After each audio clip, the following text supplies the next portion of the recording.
Welcome to my YouTube channel. आज हम start कर रहे हैं क्लास 6 का chapter number 3 that is playing with numbers. जैसे कि हम जानते हैं कि दो या दो से ज़्यादा नेचुरल नंबर्स को अगर हम मल्टीप्लाई करें, जो आंसर हमें मिलता है उसको हम क्या बोलते हैं? प्रोडक्ट बोलते हैं। सपोज 2 एंड 3 दो नेचुरल नंबर्स हैं हमारे पास, हमने दोनों को मल्टीप्लाई किया, आंसर हमें क्या मिलेगा? 6। तो 6 को हम क्या बोलते हैं? मल्टीपल बोलते हैं। मल्टीपल मल्टीपल ऑफ 2 एंड 3, यानी जिनको मल्टीप्लाई करके हमें 6 मिला उन्हीं का मल्टीपल 6 कहलाएगा। और 2 और 3 यहाँ पर होंगे, 2 and 3 are factors factors of 6। 2 और 3 दोनों की टेबल में आता है 6, यानी 2 और 3 दोनों 6 को डिवाइड करते हैं, इसलिए 2 और 3 दोनों फैक्टर्स कहलाएंगे। और 6 दोनों से डिविजिबल है कंप्लीटली, कोई भी रिमाइंडर नहीं बचेगा अगर हम 6 को 2 से या 3 से डिवाइड करें। तो ऐसे में 6 हमारा मल्टीपल कहलाएगा, यानी हम लिख सकते हैं if a into B equals to C, तो c हमारा क्या होगा? मल्टीपल होगा ऑफ a एंड b, और a और b हमारे होंगे फैक्टर्स ऑफ सी।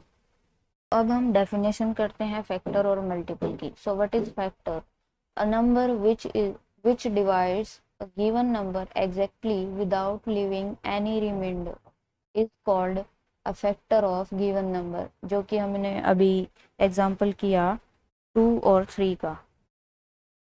2 और 3 दोनों 6 को डिवाइड करते हैं, तो 2 और 3 दोनों फैक्टर हैं 6 के। सिमिलरली मल्टीपल की डेफिनेशन है a multiple of any natural number is obtained by multiplying it by another natural number, यानी किसी भी नंबर का हमने मल्टीपल फाइंड आउट करना है तो कैसे करेंगे? उसको किसी और नेचुरल नंबर से मल्टीप्लाई कर देंगे। सपोज 7 है, 7 का मल्टीपल हमें चाहिए, तो हम 7 को 7 इंटू 2 किसी भी नंबर से आप कर सकते हैं। 7 इंटू 2 होता है 14, तो 14 यहाँ पर क्या है? 7 का मल्टीपल है, क्योंकि यहाँ से हमें पता है ना कि 7 और 2 दोनों को मल्टीप्लाई करके 14 आया, तो 14 7 और 2 दोनों का मल्टीपल है, 7 का भी मल्टीपल हुआ। हम किसी और नंबर से भी कर सकते हैं। 7 into suppose 8, 7 into 8 56, so 56 is a multiple of 7 and 8। Next हम इनकी कुछ प्रॉपर्टी करते हैं। फैक्टर्स एंड मल्टीपल्स की कुछ प्रॉपर्टीज होती हैं, जैसे 1 is a factor of every number, हर एक नंबर का फैक्टर होता है 1। जैसे 7 को ही हमने लिया, 7 को हम क्या लिख सकते हैं? 7 इंटू 1, किसी भी नंबर को इसी तरीके से लिख सकते हैं। जैसे यहाँ पर हमने 14 लिया था, 14 इक्वल्स टू 7 इंटू 2, इसी को हम मल्टीप्लाई करें 1 से, कोई फर्क नहीं पड़ेगा, तब भी 14 ही रहता है। तो 1 भी यहाँ पर क्या बन गया? फैक्टर बन गया 14 का। तो 1 is a factor of every number. तो अब हम डेफिनेशन करते हैं फैक्टर और मल्टीपल की। So what is factor? A number which divides a given number exactly without leaving any remainder is called a factor of given number, जो कि हमने अभी एग्जांपल किया 2 और 3 का। 2 और 3 दोनों 6 को डिवाइड करते हैं, तो 2 और 3 दोनों फैक्टर हैं 6 के। सिमिलरली मल्टीपल की डेफिनेशन है a multiple of any natural number is obtained by multiplying it by another natural number, यानी किसी भी नंबर का हमने मल्टीपल फाइंड आउट करना है तो कैसे करेंगे? उसको किसी और नेचुरल नंबर से मल्टीप्लाई कर देंगे।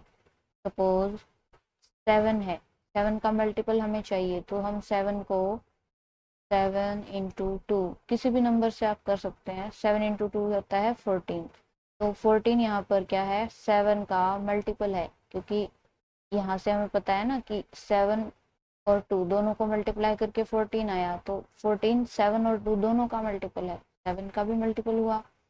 हम किसी और नंबर से भी कर सकते हैं, 7 into suppose 8, 7 into 8 56, so 56 is a multiple of 7 and 8। Next हम इनकी कुछ प्रॉपर्टी करते हैं। फैक्टर्स एंड मल्टीपल्स की कुछ प्रॉपर्टीज होती हैं, जैसे 1 is a factor of every number, हर एक नंबर का फैक्टर होता है 1। जैसे 7 को ही हमने लिया, 7 को हम क्या लिख सकते हैं, 7 इंटू 1। किसी भी नंबर को इसी तरीके से लिख सकते हैं, जैसे यहाँ पर हमने 14 लिया था, 14 इक्वल्स टू 7 इंटू 2। इसी को हम मल्टीप्लाई करें 1 से, कोई फर्क नहीं पड़ेगा, तब भी 14 ही रहता है। तो 1 भी यहाँ पर क्या बन गया, फैक्टर बन गया 14 का। तो 1 is a factor of every number. और सेकंड प्रॉपर्टी हमारे पास है, the only factor of 1 is 1 itself, यानी कि 1 का फैक्टर सिर्फ 1 ही होता है, उसके अलावा कोई भी फैक्टर नहीं होता। जैसे 1 को हम क्या लिख सकते हैं, 1 इंटू 1 लिख सकते हैं। 1 इंटू 2 लिखेंगे तो रॉन्ग हो जाएगा, 1 के इक्वल नहीं होगा, यानी 1 का फैक्टर सिर्फ और सिर्फ 1 होता है। नेक्स्ट प्रॉपर्टी है, every non zero number is a factor of itself. हर एक नॉन जीरो नंबर, यानी जीरो को छोड़ के सब नंबर्स खुद के ही फैक्टर्स होते हैं। जैसे हमने यहाँ पर लिखा था 7 इक्वल्स टू 7 इंटू 1, तो 7 यहाँ पर फैक्टर हो गया 7 का, और 1 भी 7 का फैक्टर है। इसी तरीके से सपोज 19 लिखा हमने, 19 को हम क्या लिख सकते हैं, 19 इंटू 1, तो 19 किसका फैक्टर हो गया, 19 का ही। तो सभी नंबर्स खुद के ही फैक्टर्स होते हैं। नेक्स्ट प्रॉपर्टी है, every non zero number is a factor of zero. हर एक नॉन जीरो नंबर जीरो का फैक्टर होता है। जैसे जीरो को हमने लिखा 5 इंटू 0, 5 इंटू 0 जीरो ही होता है। कोई भी नंबर हम लिख सकते हैं, सपोज 19 इंटू 0 जीरो ही होता है। 99, कितना भी बड़ा नंबर हम जीरो से मल्टीप्लाई करेंगे, आंसर तो जीरो ही आएगा। और जैसे कि हमने डेफिनेशन पढ़ी है, उसके अकॉर्डिंग क्या होगा कि ये दोनों नंबर्स, यहाँ पर जो भी नंबर होगा उसके फैक्टर्स होंगे, तो 99 भी फैक्टर हो गया। तो एवरी नॉन जीरो नंबर हमारे पास जीरो का फैक्टर होता है। नेक्स्ट प्रॉपर्टी है, every number has at least 2 factors. हर एक नंबर के कम से कम 2 फैक्टर होते हैं, एक तो वो खुद होता है, और एक हमने पढ़ा कि 1 हर एक नंबर का फैक्टर होता है। जैसे 13 लिखा हमने, 13 को क्या लिख सकते हैं, 13 इंटू 1, यानी 13 के 2 फैक्टर्स हो गए, 13 हो गया और 1 हो गया। सिमिलरली हम कोई और नंबर ले लेते हैं, जैसे 18, 18 को हम क्या लिख सकते हैं, 18 इंटू 1 लिख सकते हैं। तो 18 खुद और 1 उसके फैक्टर्स होंगे। हम कोई भी नंबर लेंगे, उनके ये 2 फैक्टर्स तो जरूर होंगे, वो नंबर खुद और उसके अलावा 1। नेक्स्ट प्रॉपर्टी है, every factor of A number is less than और इक्वल टू दैट नंबर। किसी भी नंबर का फैक्टर या तो उससे छोटा होगा या फिर उसके इक्वल होगा। जैसे 17 इक्वल्स टू, हमने लिखा 17 इंटू 1, तो 17 के इक्वल है 17, 17 का फैक्टर भी है, तो 1 है, 1 हमारे पास छोटा है 17 से। इसी तरीके से हम यहाँ पर जो हमने पहले एग्जांपल्स लिए हैं, 7 इंटू 8 इक्वल्स टू 56, तो 7 और 8 दोनों 56 से छोटे हैं। तो हर एक नंबर के फैक्टर्स हमारे पास क्या होंगे, या तो उससे छोटे होंगे या तो उसके इक्वल होंगे। इसी तरीके से मल्टीपल के लिए एक प्रॉपर्टी होती है, every multiple of a number is greater than और equal to that number itself, यानी मल्टीपल जो होगा वो कभी भी छोटा नहीं होगा जिस भी नंबर के हम मल्टीपल्स ले रहे हैं। सपोज 9 इंटू 7, 9 इंटू 7 63 होता है। तो 63 यहाँ पर मल्टीपल है 9 और 7 दोनों का, तो ये इनसे बड़ा है दोनों से, या तो बड़ा होगा या फिर इक्वल होगा, छोटा नहीं होगा कभी भी। जैसे हमने यहाँ 17 इंटू 1 लिखा है 17 को, तो यहाँ पर 17 का 17 जो है वो 17 का ही मल्टीपल है, तो ये दोनों इक्वल हैं, एक ही चीज़ है। तो यहाँ पर मल्टीपल जो होगा हमारा वो या तो बड़ा होगा या फिर इक्वल होगा। नेक्स्ट प्रॉपर्टी है every number is a multiple of 1 and itself. हर एक नंबर हमारे पास मल्टीपल होगा 1 का और खुद का ही। सपोज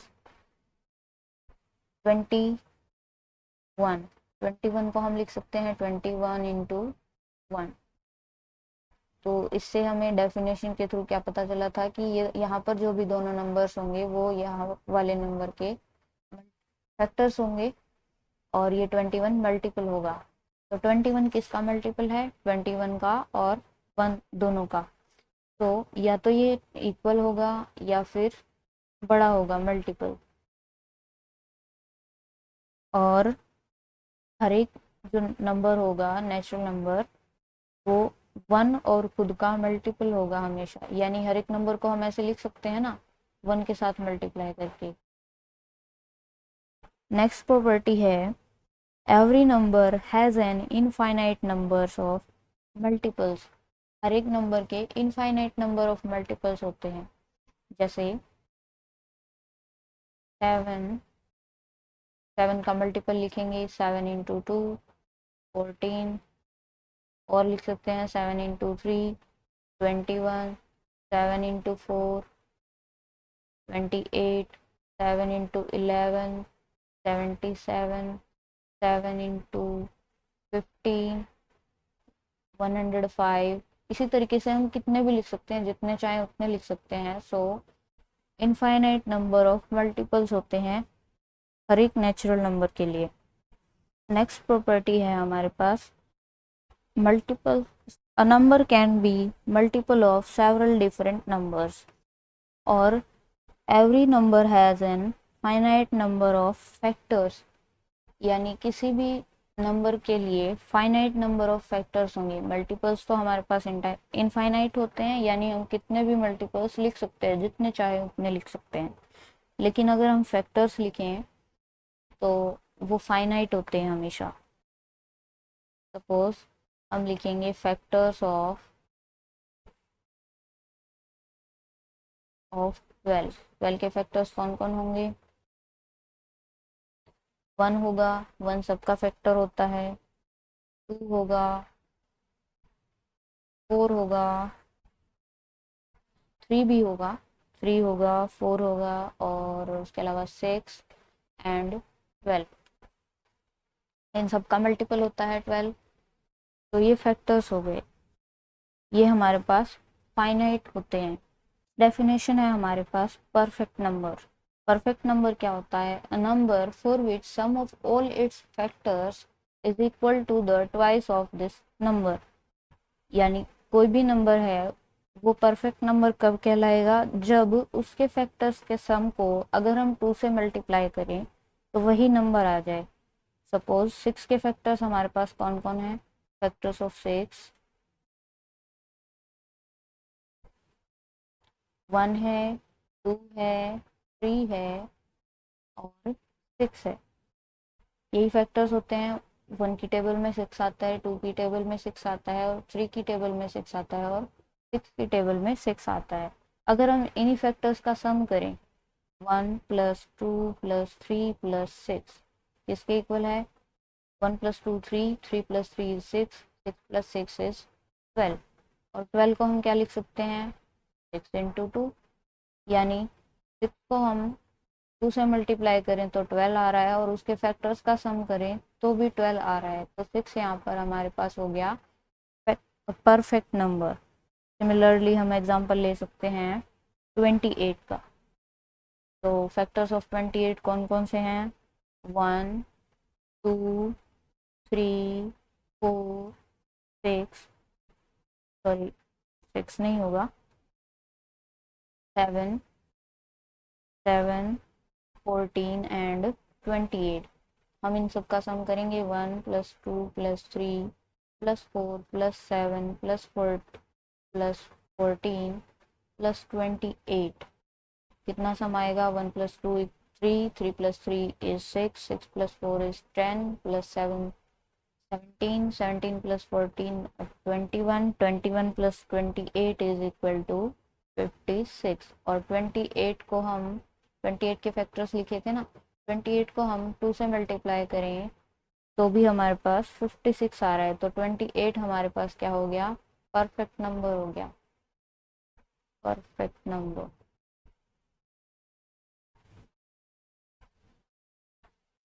अब हम एक्सरसाइज 3.1 के कुछ क्वेश्चंस कर लेते हैं। जैसे फर्स्ट क्वेश्चन हमारे पास है, फैक्टर्स फाइंड आउट करने हैं हमें। जैसे एक क्वेश्चन में है हमारे पास 84, फैक्टर्स ऑफ 84 हमें फाइंड आउट करने हैं। फैक्टर्स ऑफ 84, तो 84 के फैक्टर्स कौन कौन होंगे? 1 तो सबका फैक्टर होता है, 1 लिख लेंगे सबसे पहले। उसके बाद नेचुरल नंबर्स चेक करते जाएंगे एक एक करके जहाँ तक फैक्टर्स बने। तो 2 इवन नंबर है 84, 2 डिवाइड कर देगा इसको, तो 2 लिख लेंगे। उसके बाद 3 भी डिवाइड करता है, आप रफली डिवाइड करके देख सकते हैं, ऐसे प्रैक्टिस करेंगे बाद में ज़रूरत नहीं पड़ेगी, शुरू में आप डिवाइड करके देख सकते हैं। जैसे 3 2 6, 8 - 6 हो गया यहाँ पर 2, 4 हम नीचे लिखेंगे, 3 8 24। तो ऐसे आप सबको डिवाइड करके देख सकते हैं अगर आपको देखने से पता नहीं चल रहा है तो। 3 यहाँ पर डिवाइड कर देगा इसको, देन 4 भी कर देगा, एंड 5 यहाँ पर फैक्टर नहीं होगा क्योंकि 5 इसको डिवाइड नहीं करेगा। 5 को डिवाइड करने के लिए यूनिट डिजिट हमारे पास या तो 0 होने चाहिए या तो फिर 5 होनी चाहिए। उसके बाद 6 84 को डिवाइड करता है, 7 84 को डिवाइड करता है, 8 84 को डिवाइड नहीं करेगा। आप चेक करके देख लेना 8 से डिवाइड करके, या फिर मैं आपको करके बताती हूँ। 84 8 1 8 होगा। उसके बाद 4 हमारे पास रिमाइंडर बचेगा, तो ये डिवाइड नहीं करता है इसको। तो उसके बाद 8 के बाद 9 भी नहीं करेगा, 10 भी नहीं करेगा, 11 भी नहीं करेगा। 12 से डिवाइड होगा 84, देन 14 से हो जाएगा, और 21 से होगा इसके बाद, आप चेक कर लेना।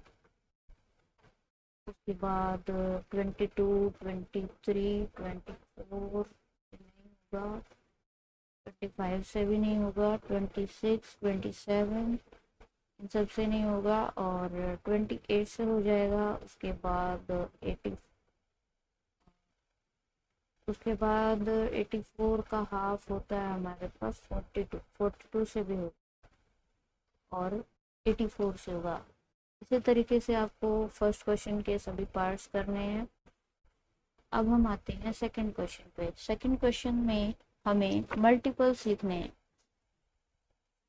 फर्स्ट 5 मल्टीपल्स, सिर्फ 5 ही मल्टीपल लिखने हैं। सपोज हमें 7 के मल्टीपल्स लिखने हैं, मल्टीपल्स ऑफ 17 के ले लेते हैं, मल्टीपल्स ऑफ 17।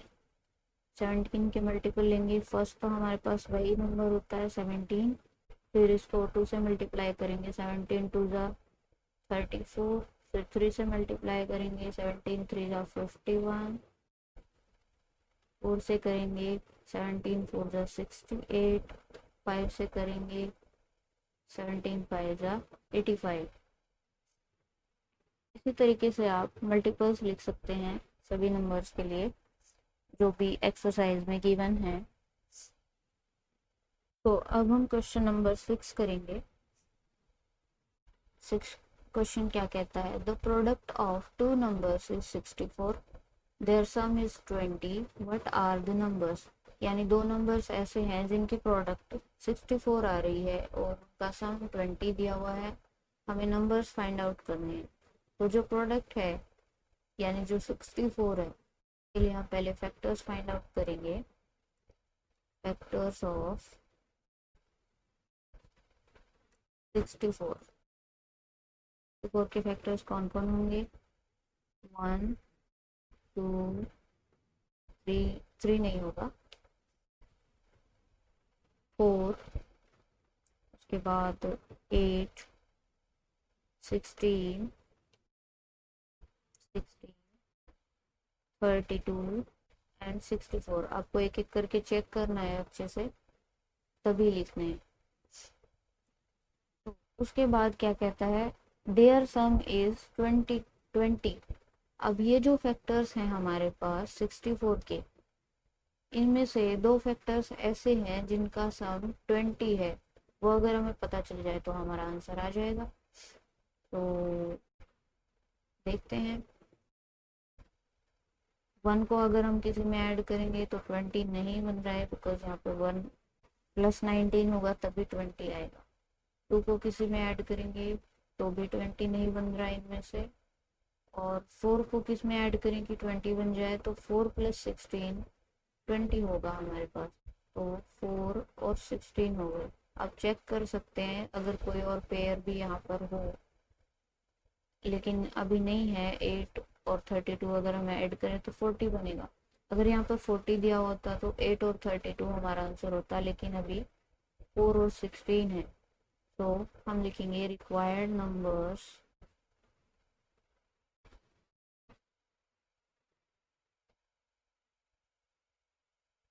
आर 4 एंड 16, यही हमारा आंसर है। नेक्स्ट क्वेश्चन है हमारे पास, find two numbers whose difference is 13 and product is 48। अब हमें दो ऐसे नंबर्स फाइंड आउट करने हैं जिनका डिफरेंस यानी जिनको सब्ट्रैक्ट करें तो 13 आता हो और प्रोडक्ट उनको मल्टीप्लाई करने पे 48 आता हो। क्या करेंगे कि पहले 48 के फैक्टर्स लिख देंगे, जैसे हमने पहले वाले क्वेश्चन में किया था। फैक्टर्स ऑफ 48, 48 के फैक्टर्स क्या क्या होंगे? 1 2 3 4, 5 नहीं होगा, 6 होगा, 7 नहीं होगा, 8, 11 भी नहीं होगा, 12, 13 नहीं होगा, 14 भी नहीं होगा, 15 भी नहीं होगा, 16। उसके बाद आप चेक करते जाएंगे तो 24 मिलेगा एंड देन 48। अब हमें ऐसे दो नंबर्स देखने हैं इनमें जिनका डिफरेंस 13 आता हो। पहले वाले क्वेश्चन में हमने सम देखा था, अभी डिफरेंस देखना है। तो देखते हैं, 1 को किस में से सब्ट्रैक्ट करें कि 13 आए, तो ऐसा कोई भी नंबर नहीं है क्योंकि 14 होना चाहिए था। 2 को किस में से सब्ट्रैक्ट करें कि 13 आए, तो ऐसा भी कोई नंबर नहीं है। 3 को किस में से सब्ट्रैक्ट करें कि 13 आए, तो 16 है हमारे पास। 16 में से अगर 3 सब्ट्रैक्ट करेंगे तो हमें मिलेगा 13। तो ये पेयर हो गई हमारे पास। तो रिक्वायर्ड नंबर्स आर 3 एंड 16, यही हमारा आंसर है। नेक्स्ट है हमारे पास क्वेश्चन नंबर 8। इसमें कुछ पार्ट्स हैं, मैं एक पार्ट आपको समझा दूंगी, बाकी आप खुद से कर लेंगे। सो क्वेश्चन क्या कहता है, without actual division show that 13 is a factor of this number 13,013। तो हमने क्या करना है, पहले हम ये नंबर लेंगे 13,013। इसको हम कैसे लिख सकते हैं, 13,000 प्लस 13 लिख सकते हैं। और 13,000 को कैसे लिख सकते हैं, 13 मल्टीप्लाई 1000 लिख सकते हैं। प्लस 13 को कैसे लिख सकते हैं, 13 इंटू 1 लिख सकते हैं, कोई फर्क नहीं पड़ेगा, 1 से मल्टीप्लाई करके वापस से 13 आएगा। अब दोनों जगह हमारे पास 13 है और बीच में प्लस है, सो हम 13 को कॉमन लेंगे, यानी 13 दोनों जगह से चला जाएगा। कैसे? 13 और यहाँ पर ब्रैकेट लगा देंगे, यहाँ से 13 हटा देंगे तो क्या बचा 1000 प्लस, जो भी यहाँ पर प्लस या माइनस जो भी साइन रहेगा आपको सेम लिखना है, और यहाँ से 13 चला गया तो ये क्या बच गया 1 बच गया, और फिर से ब्रैकेट क्लोज कर देंगे। अब इसको मल्टीप्लाई करके देखेंगे वापस से वही आ जाएगा, 13 मल्टीप्लाई 1000, 13 इंटू 1000 आ गया, 13 मल्टीप्लाई 1 सेम ही आता है। तो 13 मल्टीप्लाई 1000 प्लस 1 क्या होगा 1001 होगा, और यहाँ पर क्या चल रहा था हमारे पास 13,013। अब 13,013 किसके इक्वल है 13 इंटू 1001 के। तो यहाँ पर जो भी दो नंबर्स होते हैं जिनको मल्टीप्लाई करके यहाँ पर ये नंबर आया, इसको हम क्या कहते थे कि ये फैक्टर्स हैं, यानी ये दोनों नंबर्स फैक्टर्स बन गए। तो इससे हमें क्या पता चला कि 13 भी फैक्टर बन गया, और वही हमें प्रूव करना था। तो 13 इज अ फैक्टर ऑफ 13,013 भी प्रूव करना था। बाकी पार्ट्स में भी ऐसे ही के क्वेश्चंस हैं, आप वो खुद से कर सकते। इससे हमारी एक्सरसाइज 3.1 कंप्लीट होती है। तो मिलते हैं नेक्स्ट वीडियो में।